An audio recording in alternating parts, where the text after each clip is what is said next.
You are 34 years old, and your savings account says $310,000. Your younger brother earns the exact same salary you do, down to the dollar, and his account says $14,000. The gap between those two numbers is not your job, because you have the same job. It is not luck. Luck does not run for 10 straight years in one direction.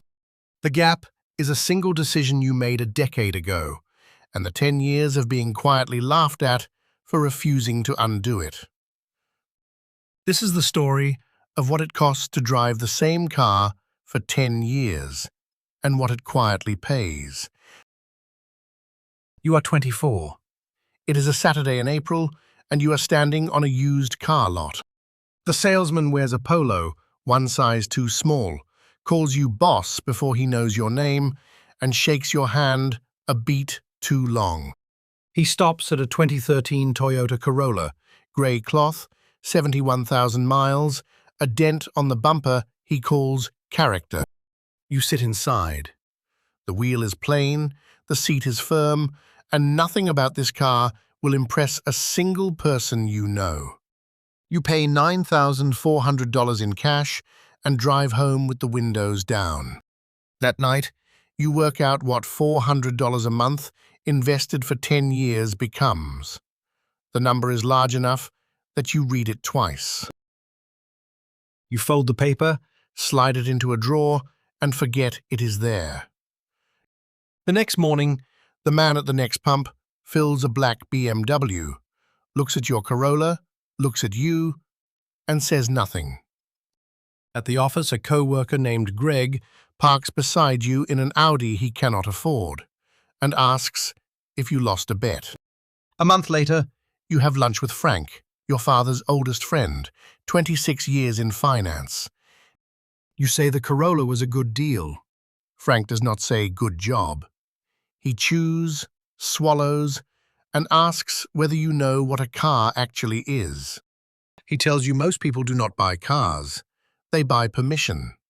Permission to feel successful, to be seen, to stop asking who they are. He says the Corolla is the first time you refuse to buy any of it. 10 years from now, this will be the most expensive lunch he ever had. You are 26. The Corolla has 89,000 miles, and the seat squeaks, though you stopped hearing it months ago. You buy a $2 black coffee, and the barista is 16, holding a phone that costs more than your car insurance. The lot fills up.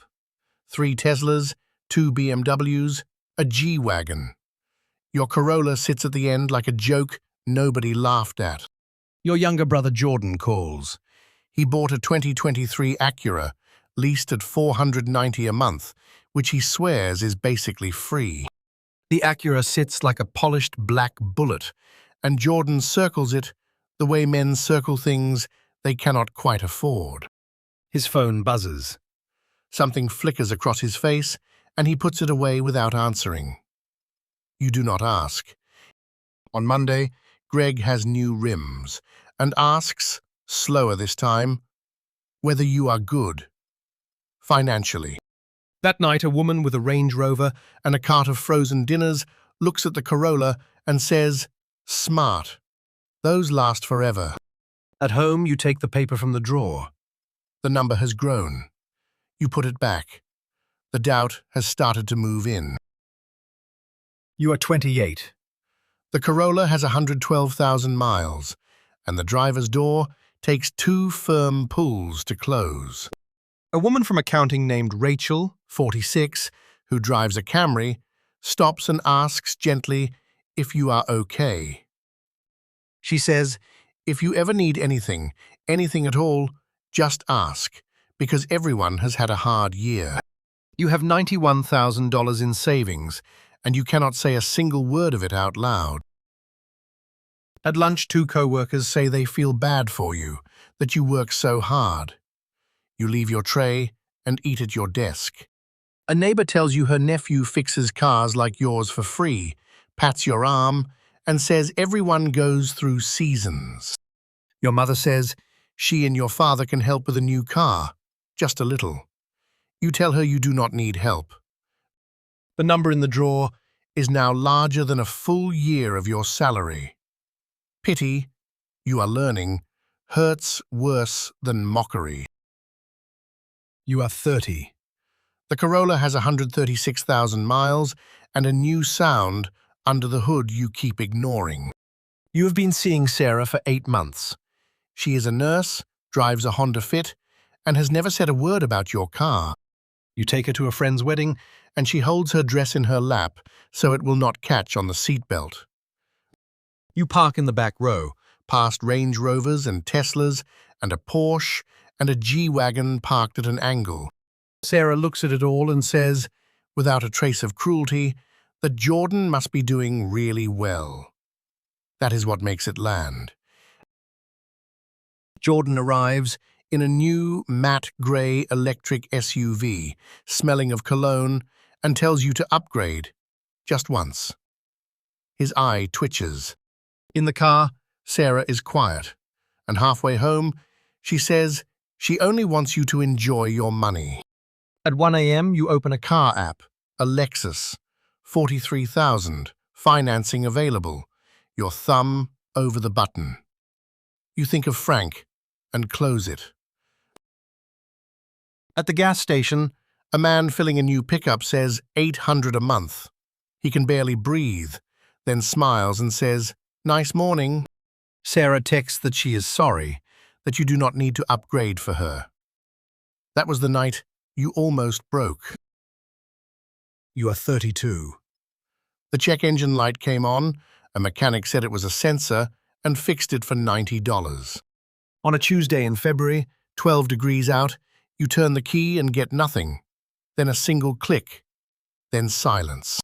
You call roadside assistance, and a driver named Marcus arrives. 25, a beard, a coffee in the cup holder. He clips the cables, asks how long you've had it, and when you say 8 years, he stops. 8 years. Same car. He says his father drove a Camry 19 years, bought it cash, and paid for his college with the money he never spent on cars. Most people thought his dad was cheap, Marcus says. He wasn't cheap. He was free. The Corolla coughs, catches, and runs. You sit a full minute before you put it in gear. Something moved. That night, the savings account reads $241,000. And this time, you leave the paper out on the counter. Jordan asks to borrow $3,000, just until next month. You say yes, and do not ask what for. You are never behind. You are 34. At a red light, you hear a grind, then a hiss, then nothing, and you coast into a parking lot. The mechanic says it is the head gasket, $2,800 to fix, and honestly, he would not. You are not sad. You open your savings on your phone. $310,000. You look at it for a long time. Frank calls. He is 68 now, retired, and he says your father is proud of you. He says it once more. Most people do not buy cars, they buy permission, and you were the first in 20 years who listened. You did not save money, kid, he says. You bought yourself. That evening, you walk to a used lot and find a 2021 Corolla, $11,800. You pay cash and drive it home. Your phone buzzes. It is Jordan. "Can we talk?" the message says. "I'm in trouble." He shows up at 9, 31 and looking 50, and says he owes $94,000 across 3 cards, the lease and a watch. He asks how you did it. You think of Frank and Marcus and Sarah, and you tell him you stopped buying permission. The man at the gas station, the woman with the Range Rover, Rachel, Greg, Marcus, Sarah, your mother. Every one of them looked at the same car and saw a man who was quietly losing. You were the only one who ever saw the questions sitting underneath it. The question was never what you should drive. It was who you are when nobody hands you permission to be it. Maybe you are the person who drove the same car for 10 years. Maybe you are the one worried you should be. Maybe you are Jordan. Either way, there is a question sitting in your driveway right now, and whether you answer it is up to you.